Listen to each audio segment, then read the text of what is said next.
Ange Postecoglou's Tottenham Hotspur have picked up 10 points for a maximum of 12 in the Premier League so far, and despite crashing out of the Carabao Cup on penalties, they have gained many plaudits for their relentless and eye-catching football. So I'm here to break down 3 key aspects that have led to one of the best starts the club has had in many years, despite the departure of club record goalscorer Harry Kane. And first is their change of shape.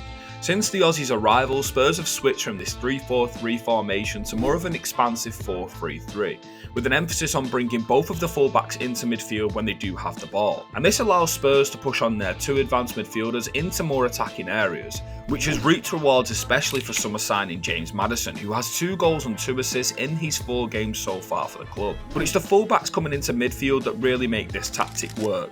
We can see from their touch maps just how many touches they're having in these midfielder-like positions. It's illustrated perfectly by Heung-min Son's 3rd goal against Burnley.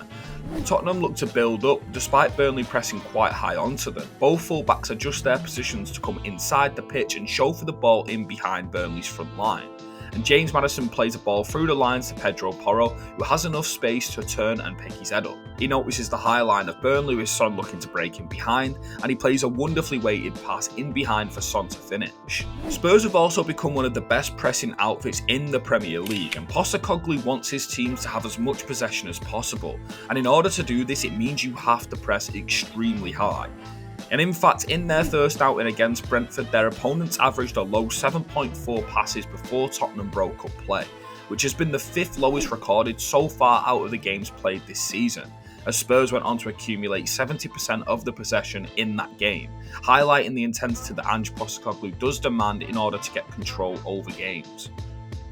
And James Maddison's goal against Burnley in particular highlights the effectiveness of their high press. The Clarets attempt to build from the back, but Spurs look to use a man-to-man press, typified by left-back Destiny Udogie actually stepping up all the way onto Burnley's right-back, with the front 3 and the attacking midfielders actually shutting down the passing angles on the left side of the pitch, leading Burnley to play directly into Tottenham's hand as they force a high turnover in Burnley's own 3rd.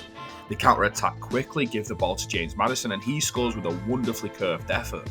But Spurs aren't perfect. They have weaknesses that stem directly from their high press and their on-ball shape, and it can often leave them too exposed when they want to push this amount of bodies forward. So they're heavily reliant on the centre-backs to sweep up everything not only in behind, but into the channels as well. And we can see this directly from both the centre-half's defensive actions maps. We can see how wide they're actually being dragged when they have to defend for the full-backs who want to step up high into midfield. Finally, replacing Harry Kane's extraordinary number of goals is vital for any potential Spurs success.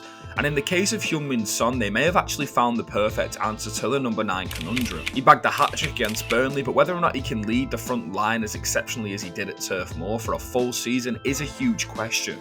But Son is certainly a relentless finisher with both feet, he has decent enough link-up play and is an incredible outlet in behind the opposition's defence when playing central. So there's no reason why he can't be Spurs' short-term centre-forward this season.